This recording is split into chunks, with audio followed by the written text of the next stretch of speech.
React का उपयोग करके एक छवि खोज ऐप कैसे बनाएं? एक गहन ट्यूटोरियल इस ऐप को बनाकर आप सीखेंगे। रिएक्ट में अनस्प्लैश एपीआई का उपयोग करके एप्लीकेशन कैसे बनाएं? विभिन्न परिदृश्यों में एपीआई कॉल कैसे करें? फंक्शन पुनः निर्माण से बचने के लिए यूजर कॉलबैक हुक का उपयोग कैसे करें? एप्लीकेशन समस्याओं को ठीक करने के लिए ESLint का उपयोग कैसे करें? रिएक्ट में पेजिनेशन कैसे लागू करें? प्रारंभिक परियोजना सेटअप। हम एक प्रोजेक्ट बनाने के लिए वीट का उपयोग करेंगे, जो क्रिएट रिएक्ट ऐप का एक लोकप्रिय विकल्प है। वाइट प्रोजेक्ट बनाने के लिए निम्नलिखित कमांड निष्पादित करें। npm वाइट बनाएं। एक बार निष्पादित होने पर आपसे कुछ प्रश्न पूछे जाएंगे। प्रोजेक्ट नाम के लिए unsplash_image_search दर्ज करें। फ्रेमवर्क के लिए रिएक्ट चुनें और वेरिएंट के लिए जावास्क्रिप्ट चुनें। एक बार प्रोजेक्ट बन जाने के बाद प्रोजेक्ट को VS कोड में खोलें और टर्मिनल से निम्नलिखित कमांड निष्पादित करें।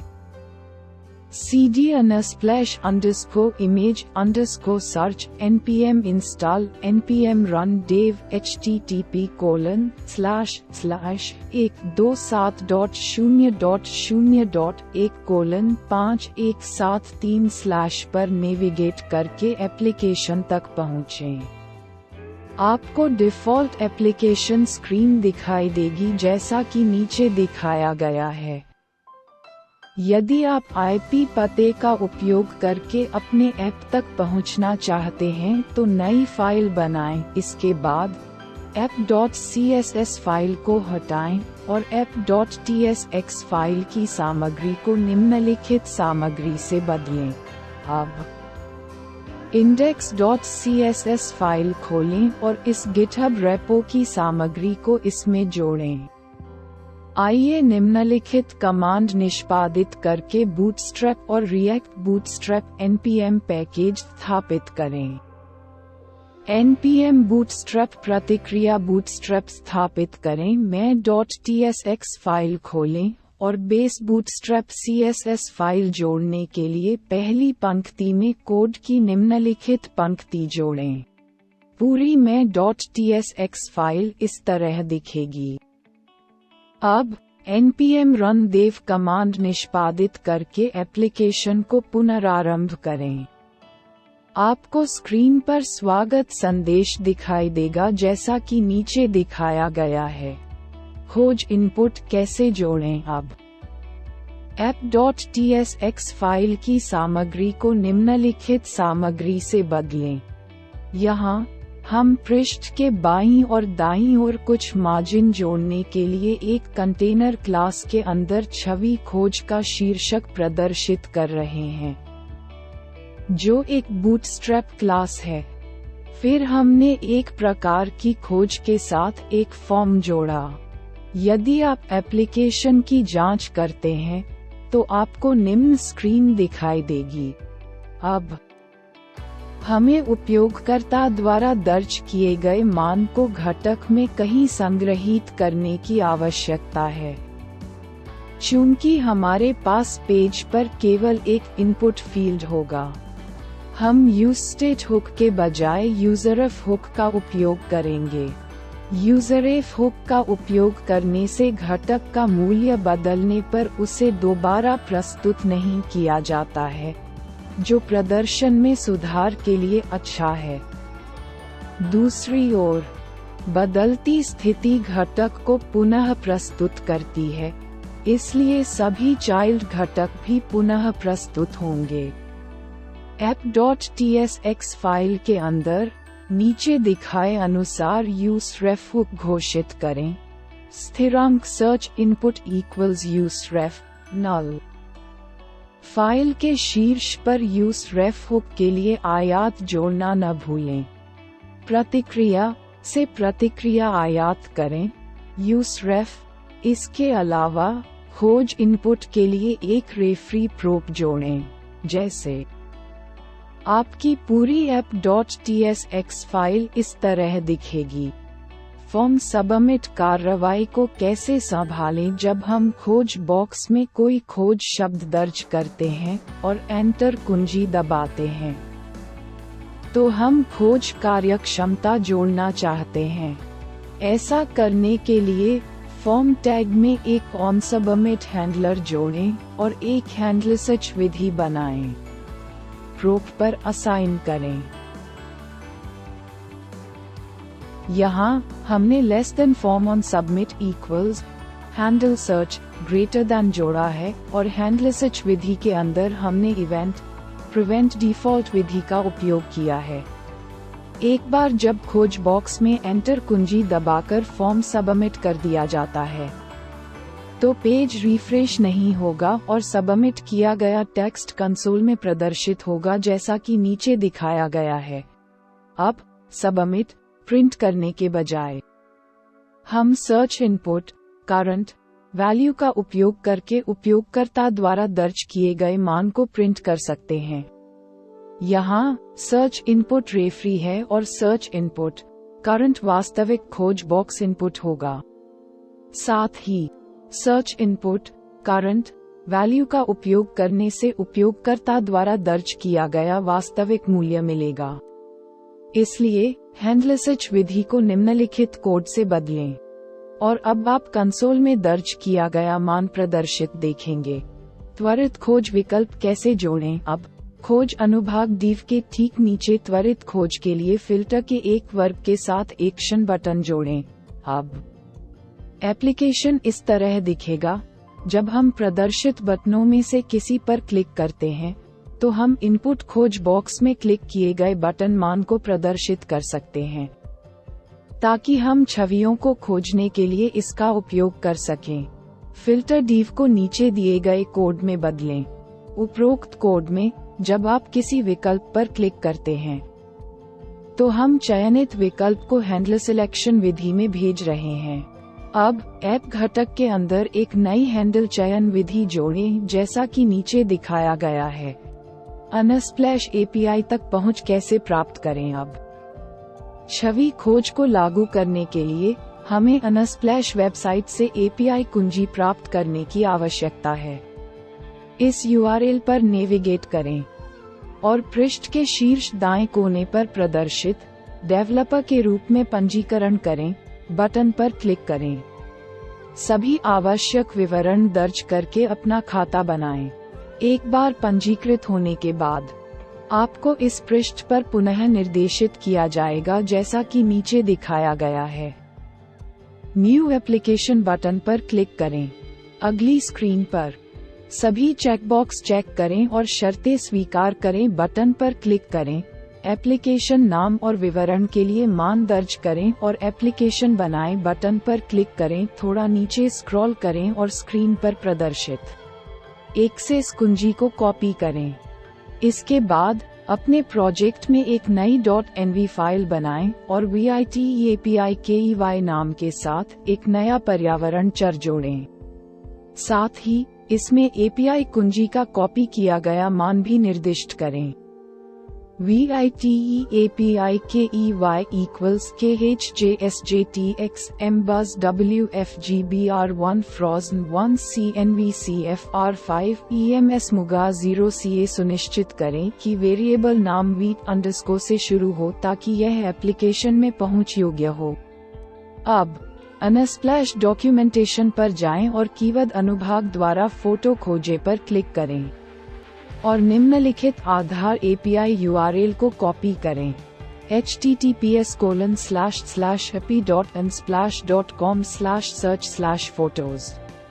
अब app.tsx फाइल खोलें और सभी आयात विवरणों के बाद उस कॉपी किए गए यूआरएल को एपीआई यूआरएल के रूप में पेस्ट करें, जैसे दस्तावेजीकरण के अनुसार उपरोक्त यूआरएल के साथ खोज फोटो एपीआई क्वेरी। पेज और प्रति अंडरस्कोर पेज को क्वेरी पैरामीटर के रूप में स्वीकार करता है। बस इस पर ध्यान दें, क्योंकि हम जल्द ही इसका उपयोग करेंगे। अनस्प्लैश एपीआई पर एपीआई कॉल कैसे करें। एपीआई कॉल करने के लिए आइए सबसे पहले प्रोजेक्ट फोल्डर से निम्नलिखित कमांड निष्पादित करके एक्सियोस npm लाइब्रेरी स्थापित करें। npm एक्सियोस स्थापित करें। एक बार इंस्टॉल हो जाने पर npm रन देव कमांड निष्पादित करके एप्लीकेशन को फिर से शुरू करें। इसके बाद API URL स्थिरांक के ठीक नीचे एक नया स्थिरांक घोषित करें। स्थिरांक IMAGESPERPAGE = 20। जब हम पेजिनेशन लागू करेंगे तो हम प्रति पृष्ठ 20 छवियां प्रदर्शित करने के लिए निर्दिष्ट कर रहे हैं। आप इसे अपनी इच्छानुसार किसी भी मूल्य में बदल सकते हैं। ऐप घटक के अंदर एक नया फैच इमेज फंक्शन इस तरह जोड़ें। यहाँ हमने एक फैच इमेज फंक्शन को परिभाषित किया है जिसे एसिंक घोषित किया गया है ताकि हम इसके अंदर प्रतीक्षा का उपयोग कर सकें। फिर फेच इमेजेस फंक्शन के अंदर हम उस URL पर एक्सियोस का उपयोग करके getAPI कॉल कर रहे हैं जिसे हमने API URL स्थिरांक में संग्रहीत किया है।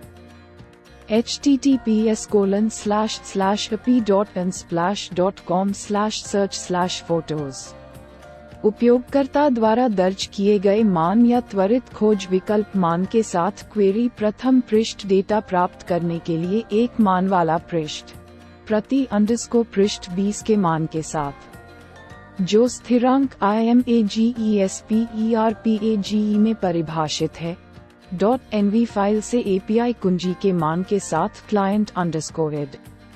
चूंकि हम वीट का उपयोग कर रहे हैं, .env फाइल से पर्यावरण चर तक पहुंचने के लिए हमें आयात meta.env VITE API का उपयोग करने की आवश्यकता है। यहाँ VITE API वह पर्यावरण चर है जिसे हमने .env फाइल में घोषित किया है। साथ ही फाइल के शीर्ष पर एक्सियोस लाइब्रेरी को इस प्रकार आयात करें। एक्सियोस से एक्सियोस आयात करें।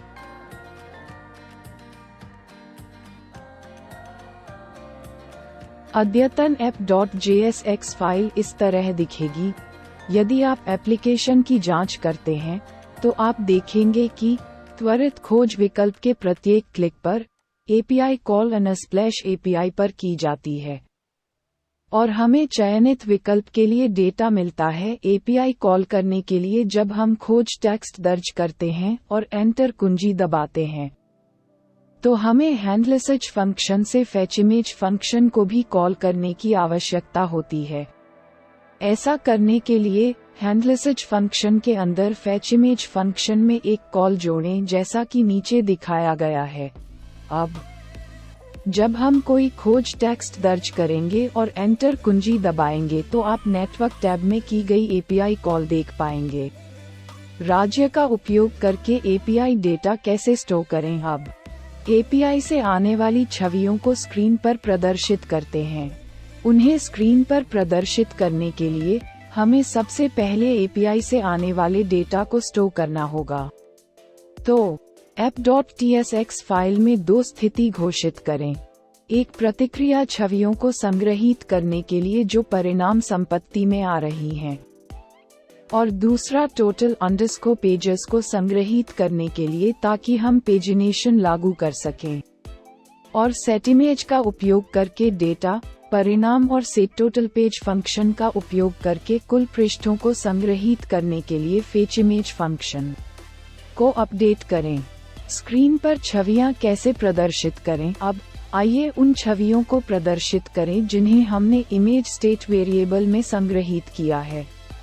यदि आप API की व्यक्तिगत छवि प्रतिक्रिया का विस्तार करते हैं तो आप ID, alt_description, URL गुण देख सकते हैं जिनका उपयोग हम व्यक्तिगत छवियों को प्रदर्शित करने के लिए कर सकते हैं। इसलिए फिल्टर div के ठीक बाद इस तरह की छवियां प्रदर्शित करने के लिए एक और div जोड़ें। यहाँ हम व्यक्तिगत छवि की URL संपत्ति से छवि का छोटा संस्करण प्रदर्शित कर रहे हैं।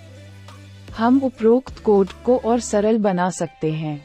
एरर मैप विधि के अंदर रिटर्न कीवर्ड के साथ घुंघराले ब्रैकेट का उपयोग करने के बजाय हम इसे इस तरह फिर से लिख सकते हैं। यहाँ हम JSX के चारों ओर एक गोल ब्रैकेट जोड़कर सरणी मानचित्र विधि से JSX को स्पष्ट रूप से वापस कर रहे हैं। अब यदि आप कोई पाठ खोजते हैं तो आपको छवियां सही ढंग से प्रदर्शित दिखाई देंगी। पेजिनेशन कैसे कार्यान्वित करें? अब हम छवियों के विभिन्न सेट देखने के लिए पिछले और अगले बटन जोड़ेंगे। तो पहले ऐप घटक में एक नया राज्य घोषित करें जैसा कि नीचे दिखाया गया है। फेच इमेजेस फंक्शन के अंदर पेज इक्वल्स 1 को पेज इक्वल्स $पेज में बदलें ताकि जब हम पेज का मान बदलें तो चयनित पेज के लिए छवियां लोड हो जाएंगी। छवि डिव के ठीक नीचे बटनों की एक श्रेणी के साथ एक नया डिव जोड़ें जैसा कि नीचे दिखाया गया है। उपरोक्त कोड में हम पिछला बटन तभी दिखाते हैं जब पृष्ठ का मान 1 से अधिक हो, जिसका अर्थ है कि पहले पृष्ठ के लिए हम पिछला बटन नहीं देखेंगे। और यदि पेज का वर्तमान मान टोटल पेजेस से कम है तभी हम नेक्स्ट बटन दिखाते हैं। इसका मतलब है कि आखिरी पेज के लिए हमें नेक्स्ट बटन नहीं दिखेगा। यदि आपको याद है तो हमने पहले ही सेट टोटल पेजेस फंक्शन को कॉल करके फेच इमेज फंक्शन के अंदर टोटल पेजेस का मान निर्धारित कर दिया है और हम नेक्स्ट बटन को छिपाने के लिए इसे ऊपर उपयोग कर रहे हैं। इसके अलावा ऐप घटक के अंदर प्रतिक्रिया बूटस्ट्रैप से बटन घटक के लिए आयत जोड़ना न भूलें। अब जब हम पिछला बटन पर क्लिक करते हैं तो हमें पेज स्टेट वेरिएबल का मान कम करना होगा और जब हम नेक्स्ट बटन पर क्लिक करते हैं तो हमें पेज स्टेट वेरिएबल का मान बढ़ाने की आवश्यकता होती है। तो आइए इन दोनों बटनों के लिए एक ऑन क्लिक हैंडलर जोड़ें जैसा कि नीचे दिखाया गया है। आइए पेज स्टेट वेरिएबल के मान को कंसोल लॉग करें ताकि हम मान को अपडेट होते हुए देख सकें। हैंडलर सिलेक्शन विधि के बाद कंसोल लॉग को इस तरह जोड़ें जैसा कि आप ऊपर देख सकते हैं। प्रारंभ में पहले पृष्ठ के लिए हमें पिछला बटन नहीं दिखता है और जब हम नेक्स्ट बटन पर क्लिक करते हैं तो हमें पिछला और अगला बटन दिखाई देता है और से बढ़ जाता है जैसा कि आप कंसोल में देख सकते हैं। इसलिए प्रत्येक अगला बटन क्लिक करने पर पृष्ठ मान 1 से बढ़ जाता है और प्रत्येक पिछला बटन क्लिक करने पर पृष्ठ मान 1 बढ़ जाता है। और जब हम पहले पृष्ठ पर वापस आते हैं तो पिछला बटन फिर से छिपा हुआ होता है जो अपेक्षा के अनुरूप है। जैसा कि आपने ऊपर देखा होगा, पिछले और अगले बटन पर क्लिक करने पर पृष्ठ का मान बदल जाता है, लेकिन जब हम उन बटनों पर क्लिक करते हैं तो छवियों का एक नया सेट लोड नहीं होता है। ऐसा इसलिए है क्योंकि पेज का मान बदलने पर हम अद्यतन पेज मान के साथ API कॉल दोबारा नहीं कर रहे हैं। तो चलिए बस यही करते हैं। ऐप घटक में यूजइफेक्ट हुक इस तरह जोड़ें। अब हर बार जब हम पिछला या अगला बटन पर क्लिक करते हैं तो पृष्ठ मान बदल जाता है, इसलिए उपरोक्त उपयोग प्रभाव हुक निष्पादित किया जाएगा जहां हम छवियों के अगले सेट को लोड करने के लिए फेच इमेज फंक्शन को कॉल कर रहे हैं। अब यदि आप एप्लीकेशन की जांच करते हैं तो आप देखेंगे कि छवियां सही ढंग से लोड की गई हैं। जैसा कि आप ऊपर देख सकते हैं, पिछला या अगला बटन पर क्लिक करने पर हम छवियों को सही ढंग से लोड कर रहे हैं। लेकिन एक छोटा सा मुद्दा है, यदि हम पहले या अंतिम पृष्ठ पर नहीं हैं तो हमें पिछला और अगला बटन दिखाई देता है और जब हम किसी अन्य शब्द को खोजने का प्रयास करते हैं या त्वरित खोज विकल्पों पर क्लिक करते हैं तब भी हमें पिछला बटन दिखाई देता है। आदर्श रूप से जब हम कोई अन्य शब्द खोजते हैं या किसी अन्य त्वरित खोज विकल्प पर क्लिक करते हैं तो हमें पहले पृष्ठ से शुरू करना चाहिए, इसलिए केवल अगला बटन दिखाई देना चाहिए। लेकिन अभी पिछला और अगला दोनों बटन दिखाई दे रहे हैं। इस समस्या को ठीक करने के लिए हमें पेज को रीसेट करना होगा। एक बार जब हम किसी अन्य शब्द की खोज करते हैं या किसी अन्य त्वरित खोज विकल्प पर क्लिक करते हैं तो ई राज्य मूल्य तो हैंडलर सर्च और हैंडलर सिलेक्शन विधियों के अंदर सेट पेज फंक्शन को 1 के मान के साथ इस तरह कॉल करें। आपकी संपूर्ण app.tsx फाइल इस प्रकार दिखाई देगी। पढ़ने के लिए धन्यवाद। इस ट्यूटोरियल के लिए बस इतना ही। मुझे आशा है कि आपने इससे बहुत कुछ सीखा होगा। वीडियो देखने के लिए धन्यवाद। कृपया मेरे YouTube वीडियो को सब्सक्राइब करें।